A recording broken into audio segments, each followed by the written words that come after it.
Lab 1, Constant Velocity. Introduction. In this experiment, an object was put into motion and recorded.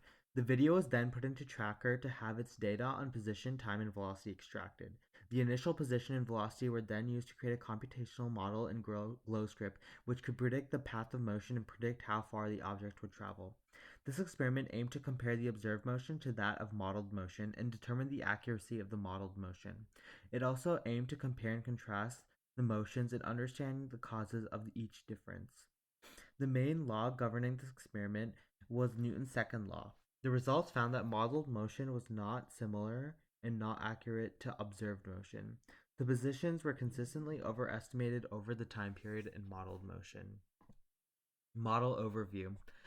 The red line in this figure represents the created model. Note that velocity is constant and both the red and blue lines begin at the same point. Experiment theory. As previously stated, Newton's second law plays a large role in this experiment. This law relates force to an object's mass and acceleration. An object's acceleration is caused by its mass and any forces such as gravity acting upon it. In this experiment, one of the model assumptions is that velocity is constant. This indicates that there's no acceleration or change in velocity, and thus the sum of all forces on the object is zero. However, this may not be true for the observed model, hence why Newton's second law was chosen for this experiment. This equation can be rearranged and rewritten to give velocity update formula. Since Fnet is 0, Vf equals Vi. Experiment theory and model assumptions. The position update formula is shown below. This equation was also used on the computational model along with the velocity update formula, as it ties very closely with Newton's second law. The assumption in this model are that velocity stays constant, there's no net force acting on the object, and the object only travels horizontally along the x-axis. Experiment methods. The system is the plastic cylinder, the object in motion, while the surroundings are everything else around it, such as the table it is on. The initial position is at 0 meters from the origin, while the initial velocity is about 0.0394 meters per second. The cylinder was filmed rolling across the table for approximately 0.75 seconds. Tracker was then used to estimate the distance traveled and any points and relate it to time extracting velocity. The model used the initial velocity and position as well as time traveled to generate a path of motion for the object. This model was then compared against the observational data. Programming and modeling. This is a snippet of the code used. The initial position is set to 0, and the initial velocity is set to about 0.394 meters per second. Delta t was chosen based on the time increment from Tracker to be close to the observational data as possible. 0.754 seconds is the total time the cylinder moved. Newton's second law / the velocity update formula is used in line 59, while the position update formula is used in line 61. Results and discussion.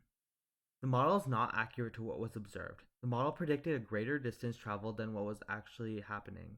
This can be attributed to the constant velocity indicating no acceleration. This is different from the observed model, where velocity fluctuates slightly and starts decreasing. Error could arise from slight drifting of the object causing slight movement along the z-axis, which was not accounted for when calibrating and extracting data on Tracker. Another source of error could be incorrect positioning of the center of gravity, thus creating different positions and different distances from the origin than what was actually happening. Friction was also not taken into account, which would explain why the object starts to slightly slow down, indicating that Fnet is not 0 in the observational model. Discussion. What if the y-axis was flipped? There would be no change to the data, as y-axis was not considered in any measurements in this experiment.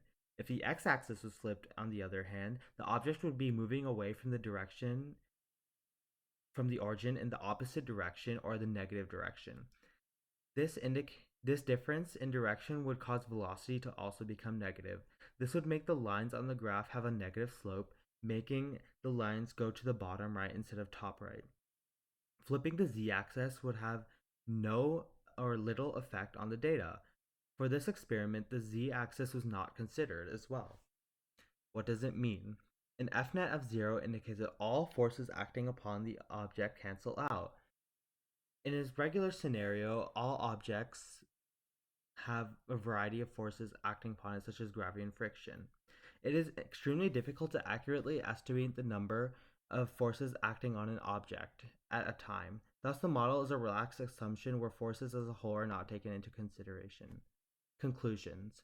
The computational model generated is not accurate to what was observed in the experiment. The model overestimates the position at all times and total distance traveled by the object in general. This is due to constant velocity.